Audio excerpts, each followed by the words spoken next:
Many people ponder the meaning of life, rightfully so, as it's a concept that, no matter how you twist it, exists and is almost entirely shrouded in mystery.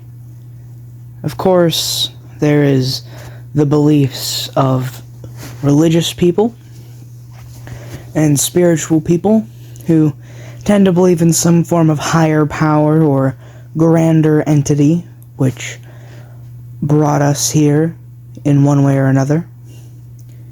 Then there is the scientific series of events, which is that the chemical soup that Earth eventually was comprised of was the perfect circumstance for non-living materials to form into living organisms. But that's not the meaning of life, that's the start of life. The meaning of life is a different question, but is intrinsically connected to the former thing mentioned. What is the purpose of living? What is the purpose of our individual? What do we serve?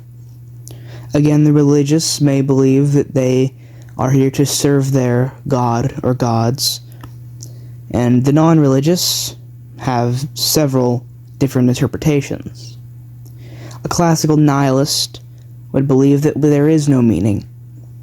There is none that you can give to life, and there is none that you can assert from your environment. There is simply no meaning. An existentialist would say that the meaning of life is what you make it. The meaning of your own existence is determined by yourself and nothing else. If you have a passion for teaching and you love to teach kids and you're passionate and that's what you want to do for the rest of your life, that is your meaning of life. If you want to tell stories that tell the glory of conquest and adventure, then that is your meaning of life.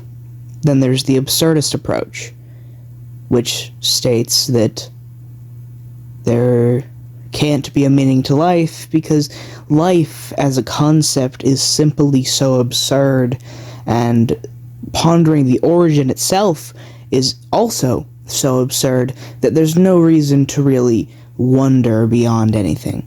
It's too absurd to even have a meaning. And there are several other interpretations, like positive nihilism, which says that, yes, like classical nihilism, that nothing matters and there is no meaning, but that doesn't mean we shouldn't do anything. A more stereotypical nihilist approach is the classic, so nihilistic and pessimistic that you don't want to do anything, you never do anything with your life. A positive nihilist, on the other hand, would do as they please, not worrying about anything because, well, there is no meaning to life, so there's no higher purpose I must fulfill. I can do whatever I want. That is the approach there. And again, there are several other interpretations. So that comes to me.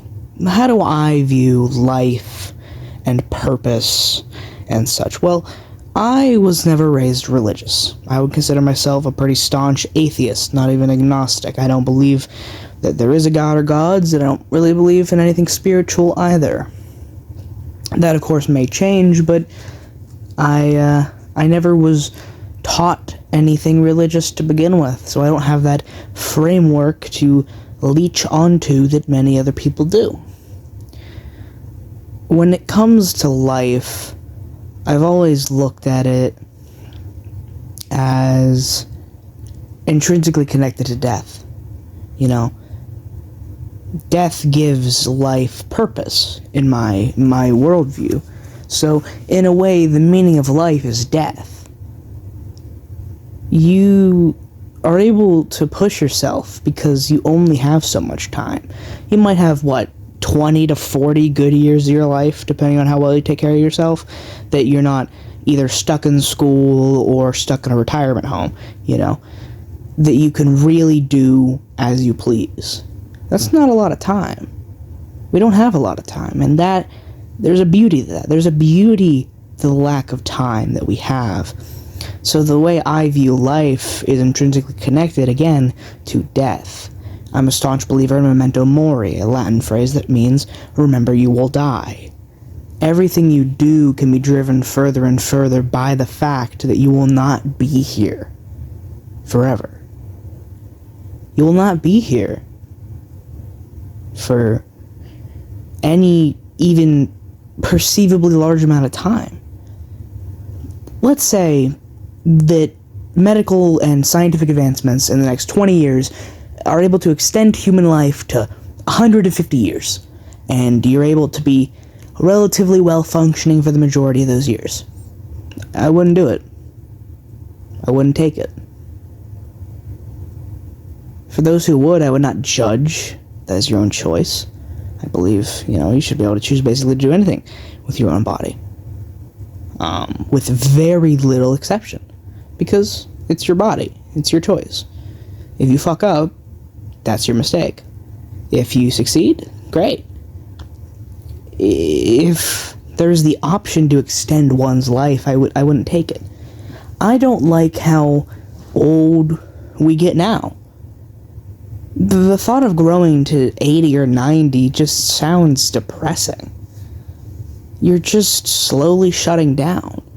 Now, alternatively, if we had something that would prevent physical aging, that's different.